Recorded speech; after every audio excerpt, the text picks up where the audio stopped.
हमारे इस चैनल मैथिली गंगा को लाल बटन दबाकर सब्सक्राइब करें व घंटी के निशान का बटन दबाएं ताकि सभी नए वीडियो आप तक तुरंत पहुंचे बिल्कुल मुफ्त।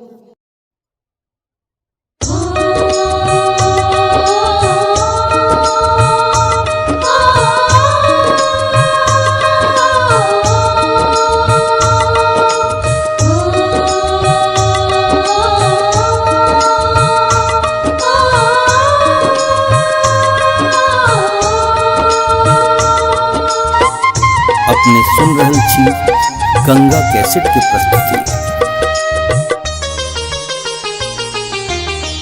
मोरा रे अंगना चानन केर गछिया ताही चढ़ कुर रे काग रे सोने चोच मढ़ाए देव बायस जो पिया आवत आज रे मोरा रे अंगना चानन केर गछिया ताही चढ़ कुर रे काग रे मोरा रे अंगना चानन केर गछिया।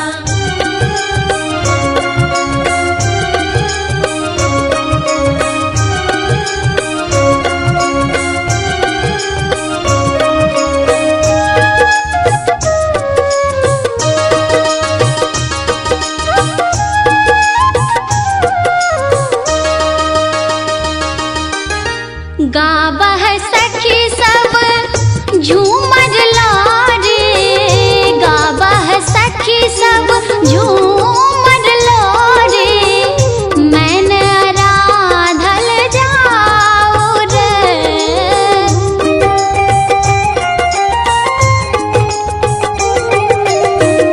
चहुदिस चंपा मौली फुलायल चहुदिस चंपा मौली फुलायल चांदी जोड़िया राती रे कैसे के हम मैन आराधब होयत बड़े अतिसार रे मोरा रे अंगन चानन केर गछिया ताही चढ़ी कुर रे काग रे मोरा रे अंगन चानन केर गछिया।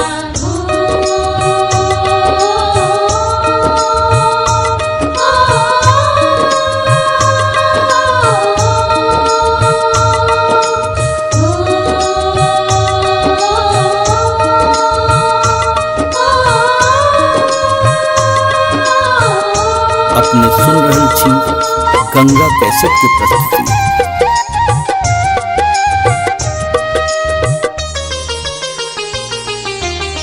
विद्यापति कवि गावे तोहर